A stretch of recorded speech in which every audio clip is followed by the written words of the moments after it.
네, 하루간 경제 뉴스를 종합하는 시간 경제혼입니다. 8월 소비자 물가 상승률이 발표됐는데 수치가 심상치 않습니다.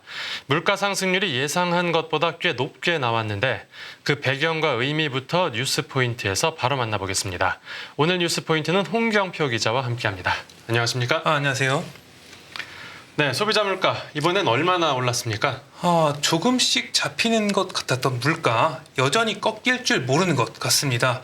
이번에 8월 소비자 물가가 시장의 예상보다 큰 폭으로 올랐는데요. 오늘 통계청 발표가 나왔는데 작년 8월과 비교해서 3.4%가 올랐습니다. 네. 이게 올해 4월 3.7%를 기록한 뒤로 4개월 만에 가장 큰 폭이었는데요. 예상보다 큰 폭으로 올랐다고 설명을 해주셨는데 네. 기존 예상치가 얼마였길래 그렇습니까? 이게 상당히 이 시장 예상을 너무 크게 웃돌아서 좀 충격이었어요. 네. 이게 경제금융 전문 언론사 연합인포맥스가 이제 국내외 주요 금융기관 9곳을 상대로 조사를 했을 때는 이게 전망치가 2.8%였거든요. 근데 3.4%와 갭이 좀 있죠. 지금 이제 8월 3.4%는 7월과 비교했을 때도 1.1%포인트 오른 것이고요. 네. 이것도 2000년 9월 이후 최대폭 상승입니다.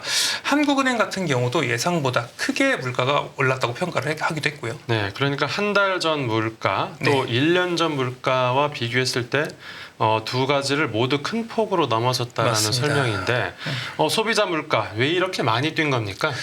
일단 정부에서는 폭염과 폭우 등으로 인해서 과일값이 많이 올라서 물가가 많이 상승했다 이렇게 봤는데요. 농산물을 보면은 1년 전보다 5.4% 올랐고요. 그런데 이 과실 물가가 1년 전보다 13% 넘게 뛰었습니다. 네.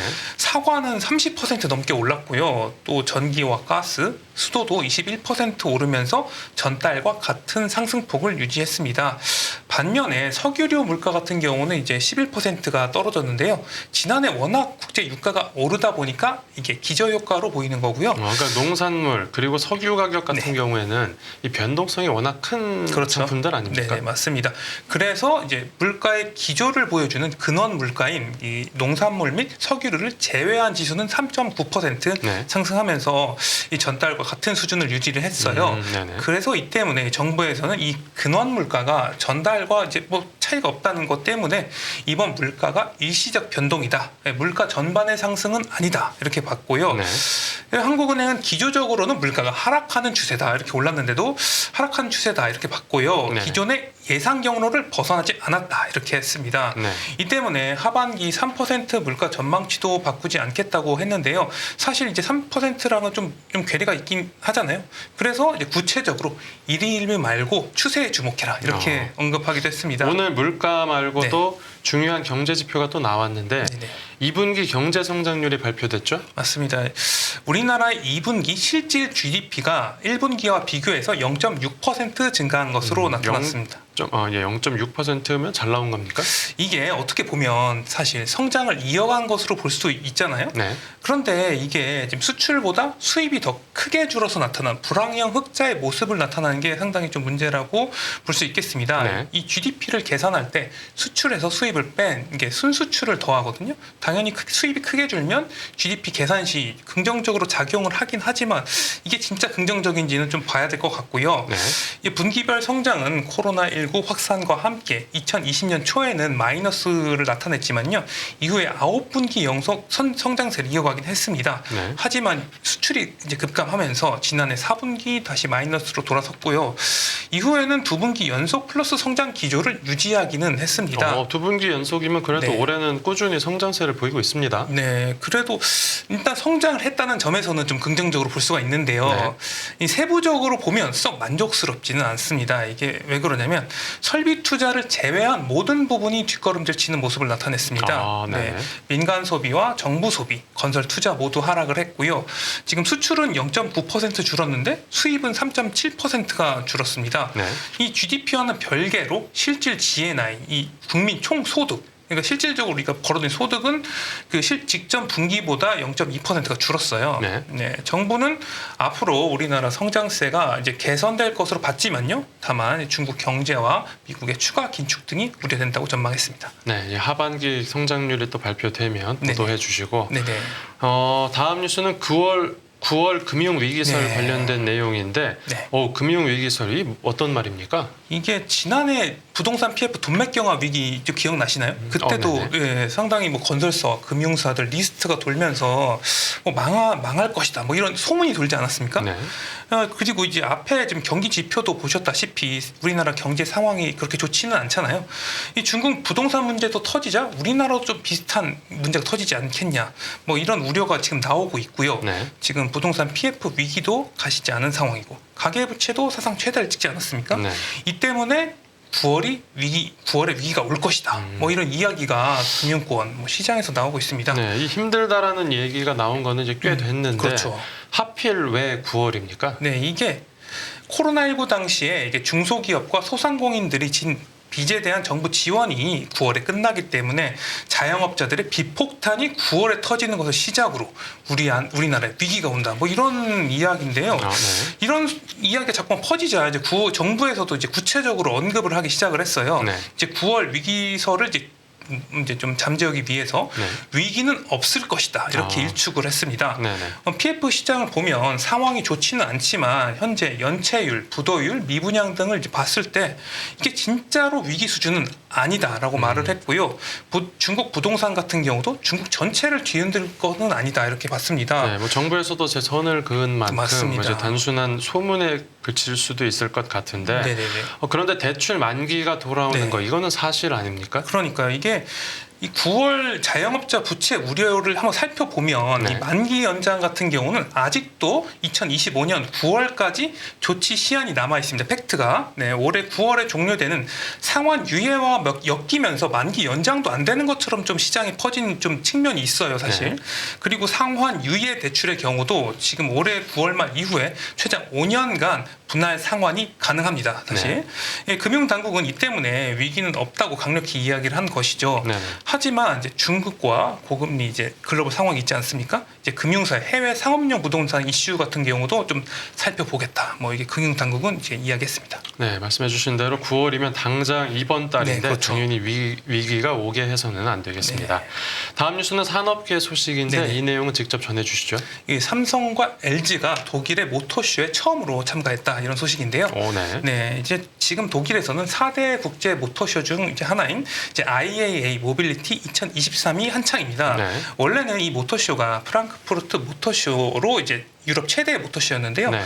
이제 2021년 이름을 이제 IAA 모빌리티로 바꾸면서 뮌헨에서 열리게 됐습니다. 이름이 바뀌었으면 내용도 당연히 달라졌겠죠? 그렇죠. 일반적으로 생각하면 모터쇼 하면 자동차를 이렇게 쫙 깔아놓고 자동차들을 이렇게 구경하는 이런 느낌이었잖아요. 네.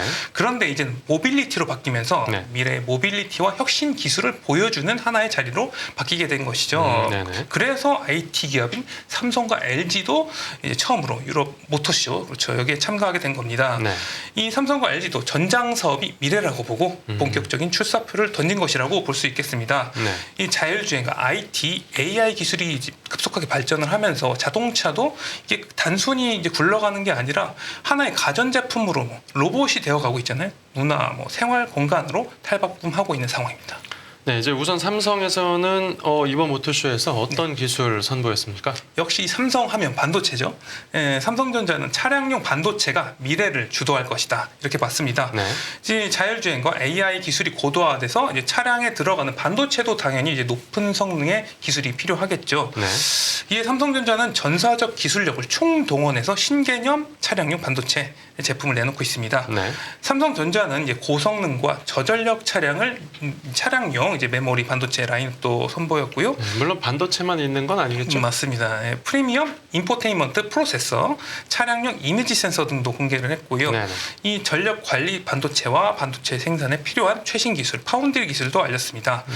이 삼성전자 네. 말고 다른 계열사들도 참석했습니까? 네네. 이 삼성 SDI와 삼성 디스플레이도 이번에 처음으로 독일 모터쇼에 참전을 했습니다. 네네. 이 삼성 SDI는 다들 아시다시피 배터리 회사죠. 이제 차세대 라인업과 프리미엄 배터리 신제품을 선보였는데요. 네. 이제 꿈의 배터리라고 불리는 그 전고체 배터리도 공개를 했습니다.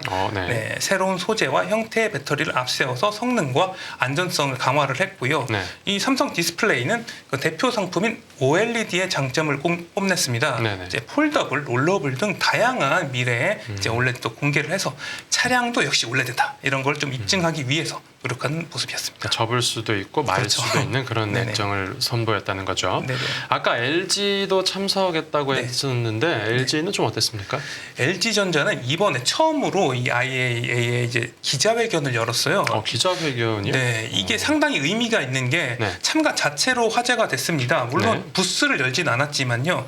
이게 LG전자가 가전을 넘어 모빌리티 시장에 본격적으로 진출하겠다 이런 출사표를 던진 것으로 이제 해석을 할 수가 있기 때문인데요. 네네. 이제 조조한 LG전자 사장은 IAEA에서 전장 산업이 LG전자의 주요 사업이자 성장 동력으로 자리매김했음을 선포를 했습니다. 네네. LG전자가 이제 가전으로 유명하잖아요. 백색 가전으로. 여기서 쌓은 이제 고객 경험 노하우를 바탕으로 모빌리티 영역으로 확장을 하겠다. 이렇게 했고요. 전장 쪽에 이제 더 네. 집중을 하겠다라고 네. 확실하게 못을 박은 거네요. 맞습니다. 왜냐하면 이게 LG전자의 전장 사업부가 지속적으로 성장을 하고 있는데 네. 지금 매출 규모가 지금 벌써 상반기에 12.5%를 차지했습니다. 네. 앞으로는 뭐 LG하면 이제 가전이 아니라 LG하면 전장이 될 수 있겠네요.